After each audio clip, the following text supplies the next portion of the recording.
개천절 하루 전날인 2일에 이인걸 씨, 현재는 변호사입니다.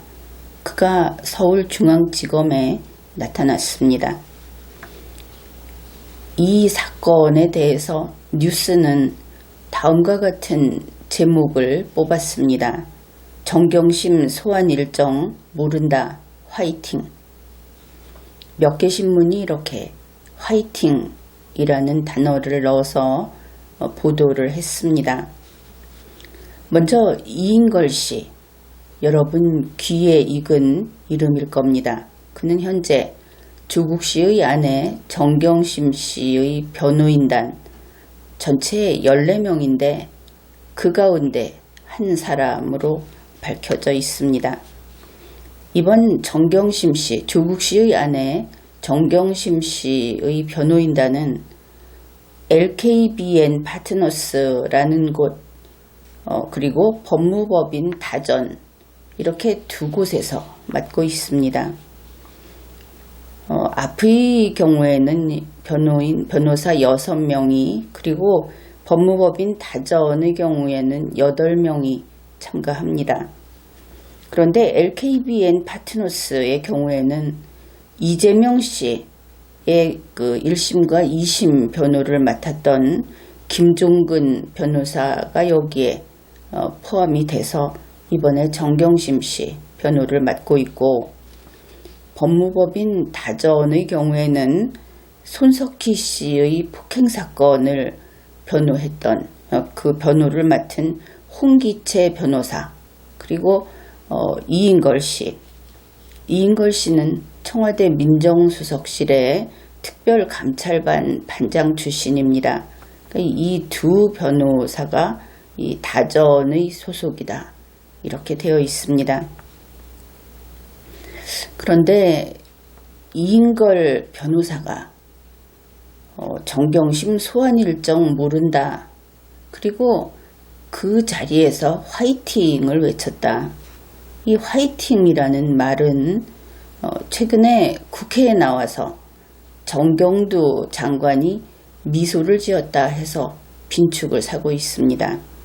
그런데 그 정경두 장관의 웃음보다도 더 이상한 일이다, 이렇게 보이는 것이죠. 10월 2일의 해당 영상을 보게 되면 정말 이상하다, 그런 느낌이 듭니다. 이인걸 씨가 이러는 겁니다. 우리가 알고 있는 이인걸 씨는 어땠습니까?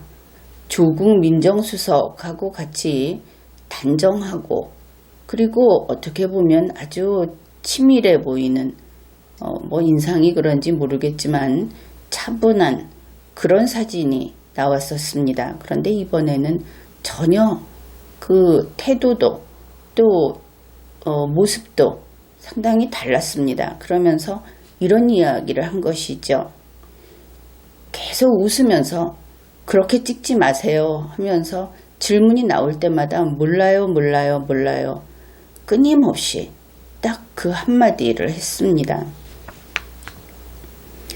웃으면서 카메라를 피하고, 몸을 젖혀서 카메라를 피하고, 손으로 얼굴을 가렸습니다.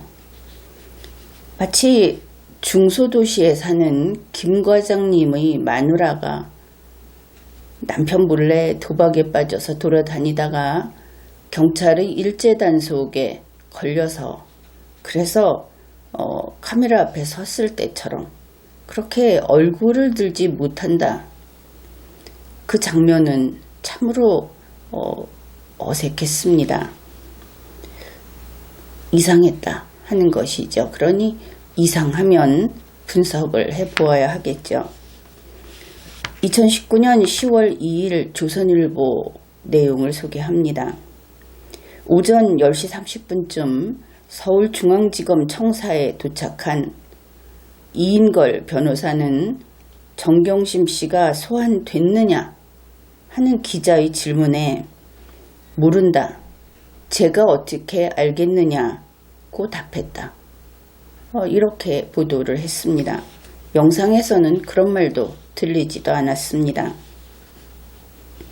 우리가 알고 있다시피 정경심 씨는 10월 3일 오전 9시에 검찰청에 출석했습니다.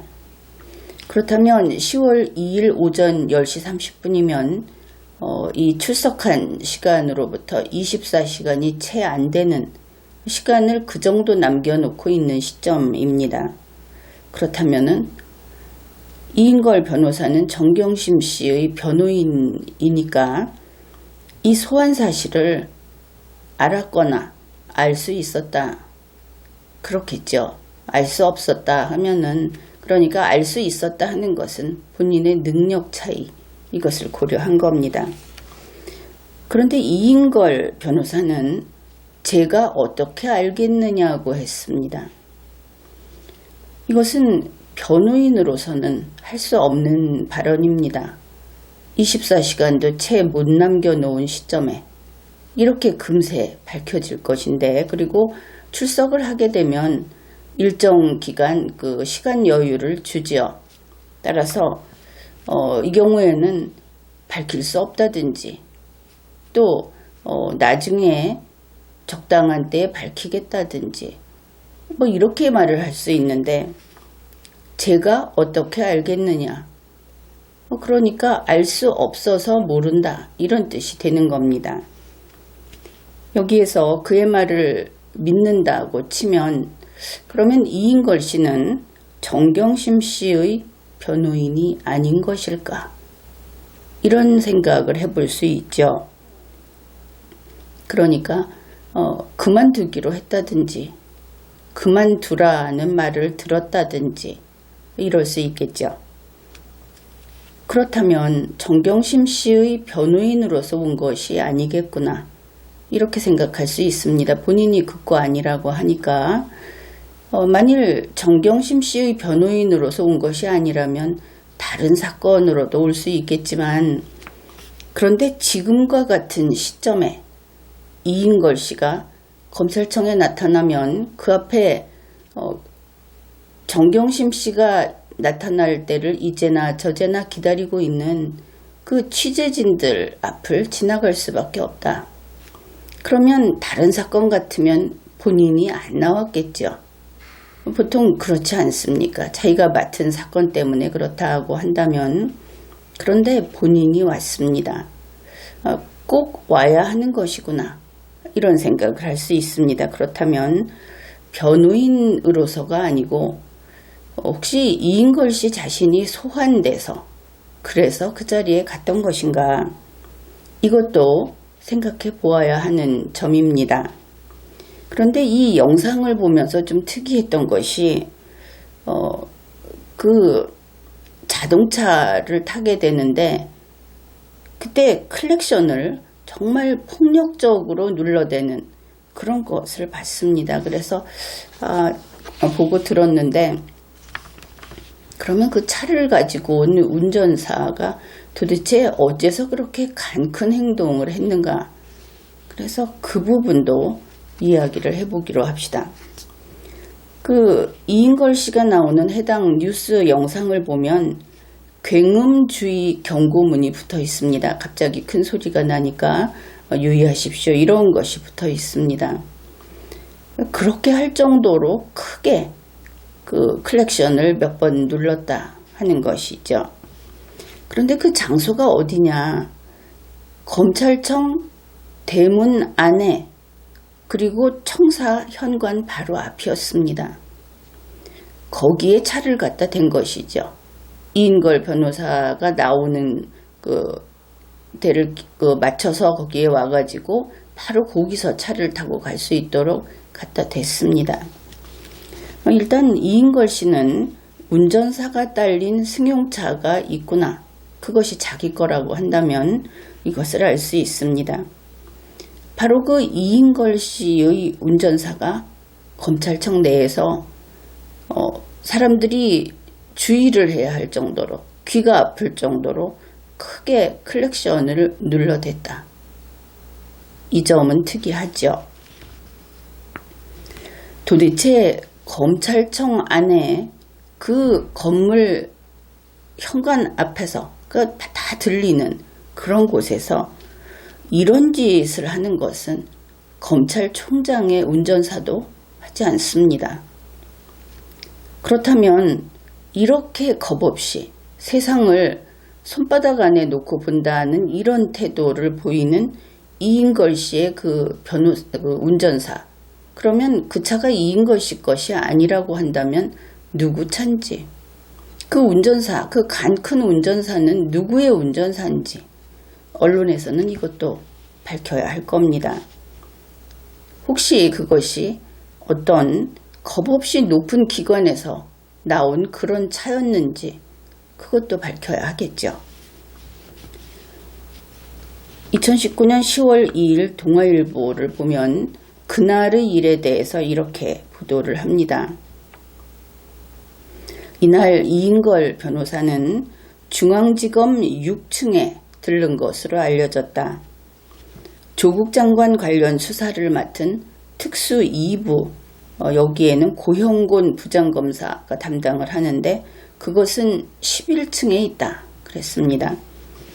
그러니까 이날 11층을 가지 않고 6층을 갔다 왔다, 이런 기사가 되겠죠. 서울중앙지검 6층에는 특수 3부가 있습니다. 특수 3부에는 부장검사는 허정 검사이고 부부장검사는 김미나 검사입니다. 그리고 평검사로는 장태형, 서동범, 김성태, 박경택, 김상민, 이런 사람들이 있습니다. 이인걸 변호사는 이들 가운데 누구를 만난 것일까? 그들 가운데 누군가를 만났겠죠. 이렇게 이제 클렉션 올린 얘기부터 그 검찰청에 나타난 이인걸 변호사, 그 뉴스까지 봤습니다. 앞으로도 당연히 이인걸 변호사에 대해서 더 이야기를 할 것입니다. 여러분은 이것을 알고 있을 겁니다. 마피아 변호사, 이 말만 가지고도 상당히 다양한 의미를 생각해내게 되죠. 그런데 마피아 변호사하고 마피아 조직원은 하는 일이 다릅니다. 그것은 당연하겠죠. 우리 국민들이 만일 이인걸 변호사가 마피아를 변호한다고 하면은 그렇게 됐구나, 그렇구나 할 겁니다. 뭐 그럴 수도 있지. 그런데 이인걸 변호사가 마약을 거래하고 그 접선할 그 일정을 짜고 그렇게 한다면, 그러면 그때는 저 사람은 마피아구나, 마피아 조직원이구나, 그러겠죠. 그 당연한 우리의 인식입니다. 그래서 이제부터는 이인걸 변호사가 마피아 변호사인지 마피아 조직원인지 그런 이야기를 해보기로 합시다. 이제부터 포인트를 놓치지 말고 집중하기로 하죠. 먼저 그 자료, 우리가 참고할 수 있는 자료는 당연히 기사입니다. 그 대책회의하고 설렁탕에 대한 신문 기사.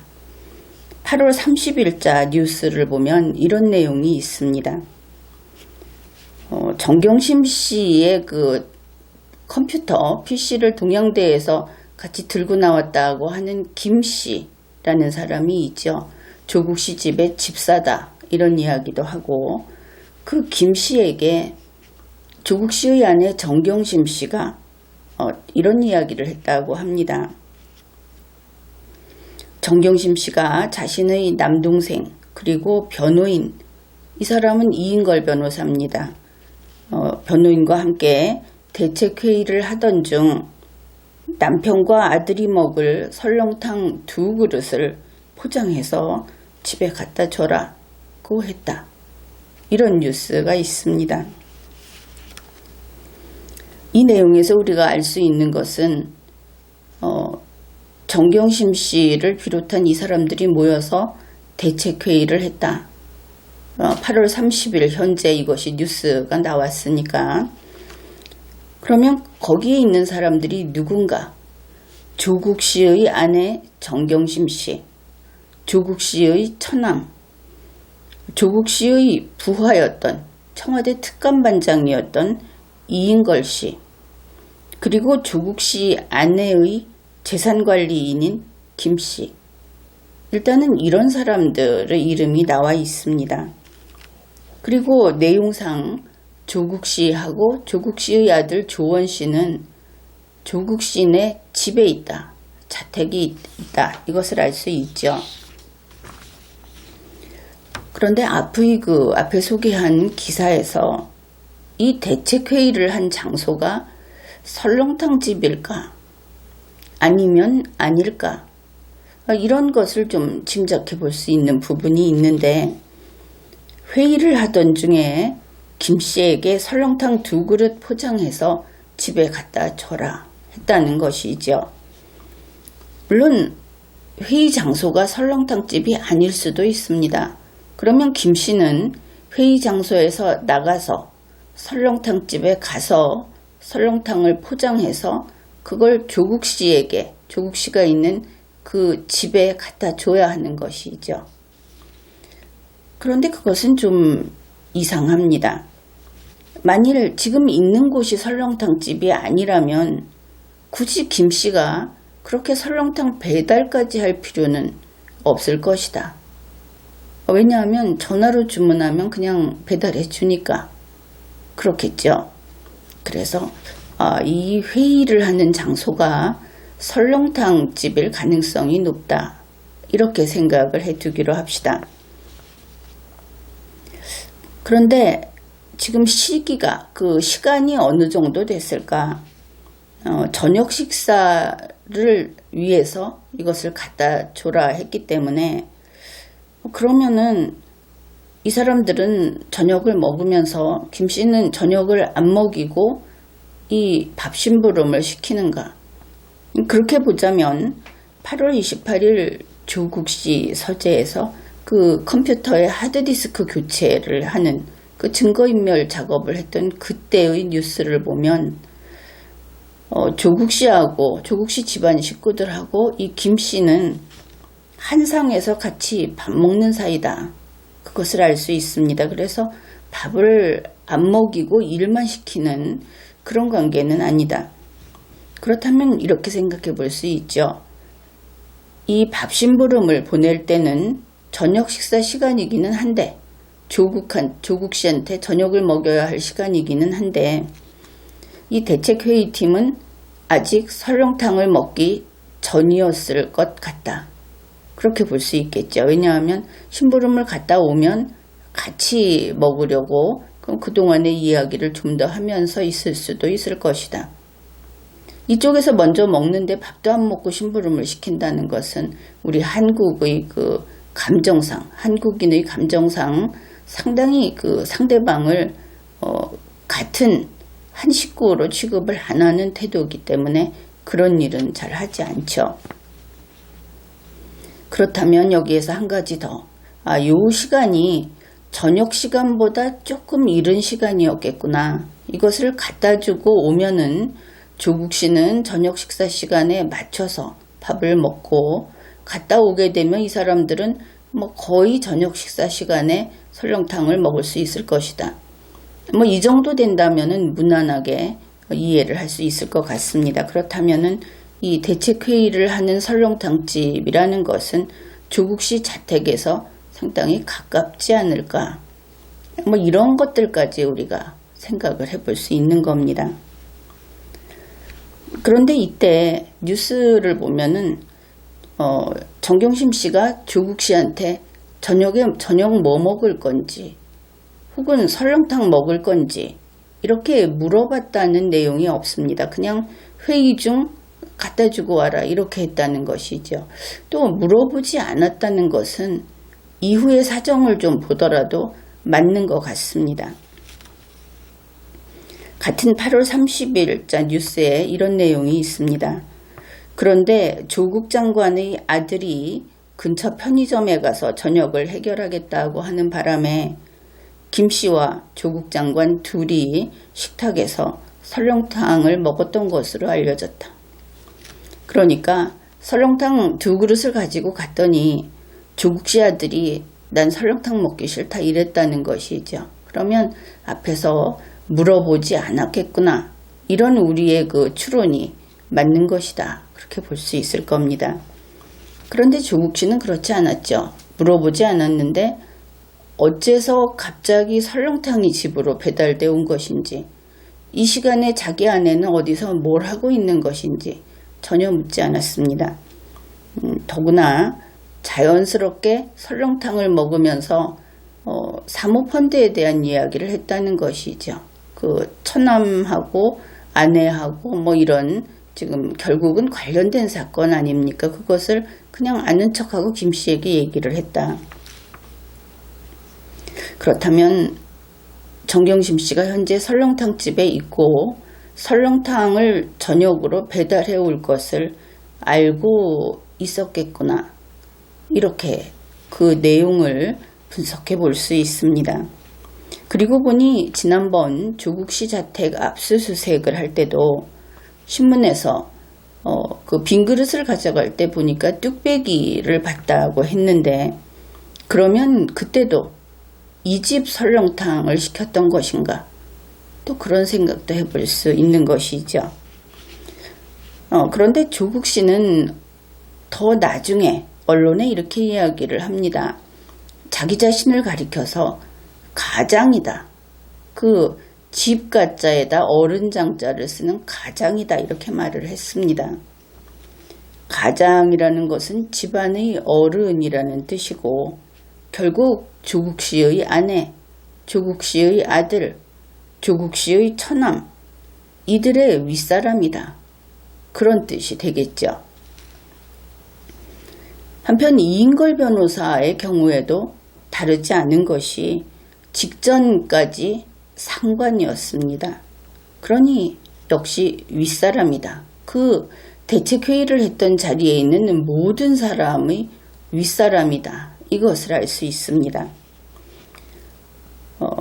조국 씨는 집에 앉아서 아주 가까운, 일단 가깝다고 우리는 생각을 하고 있는데, 집에 앉아서 대책회의장에 있던 사람이 들고 온 설렁탕을 먹었습니다. 이 대책회의장이라는 것은 다름 아닌 범죄 현장이죠. 이어서 그곳이 증거인멸의 그 범죄 현장이다. 거기에서 시작해서 증거인멸이라고 하는 1단의 그 시리즈가 계속 이루어진다, 진행된다 하는 것을 또 이야기를 할 겁니다. 그러니 범죄 현장에서 온 설렁탕을 먹고 있었다. 이렇게 되겠죠. 이것이 바로 전형적인 마피아 두목의 모습입니다. 바로 이와 같은 장면, 이것이 형법 교과서에 나오는 정범의 태양.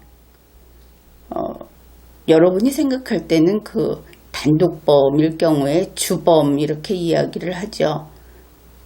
그것을 형법에서 정범 이렇게 이야기하는데, 바로 이것이 그 정범의 태양으로서 대표적인 그런 리딩 케이스다. 그렇게 이야기를 해주겠습니다. 그러면 이인걸 변호사는 변호사인가? 아니면 범죄자인가? 이인걸 씨는 이래야 되겠죠. 이 경우에는 이인걸 씨가 어떤 사람인가?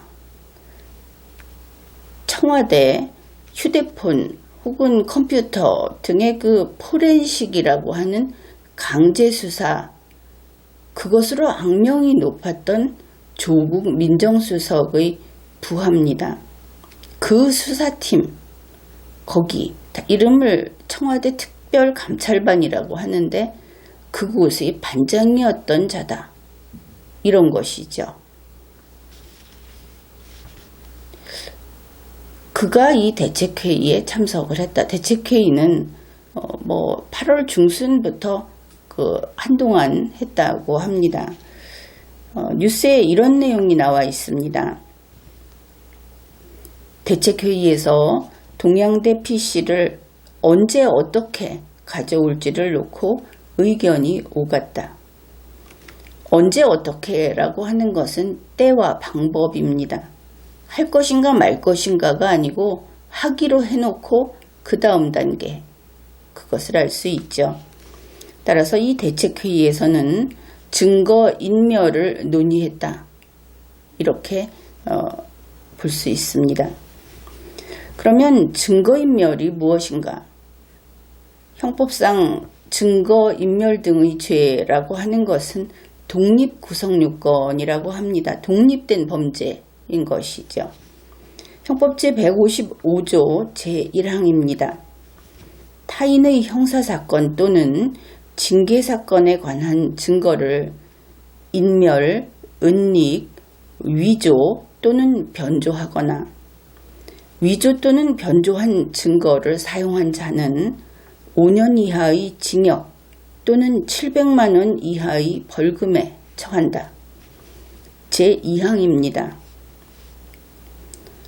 타인의 형사사건 또는 징계사건에 관한 증인을 은닉 또는 도피하게 한 자도 제1항의 형과 같다.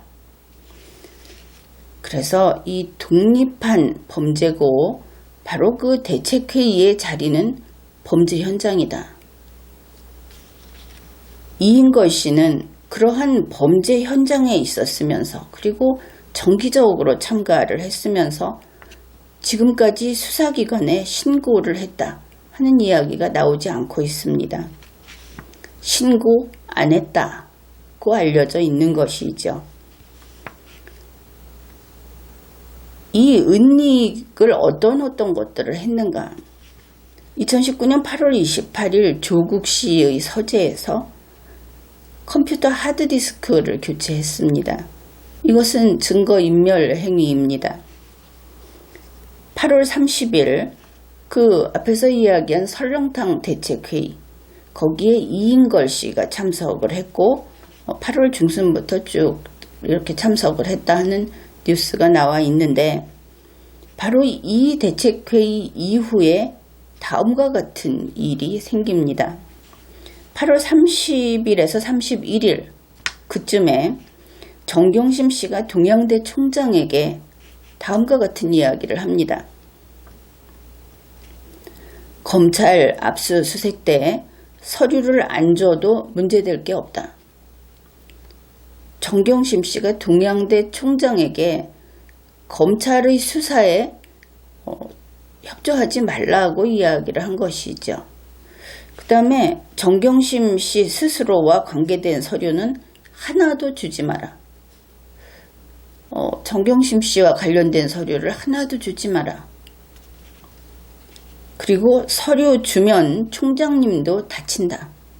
이것은 거의 협박이라고 할 수 있겠죠. 이런 이야기를 합니다.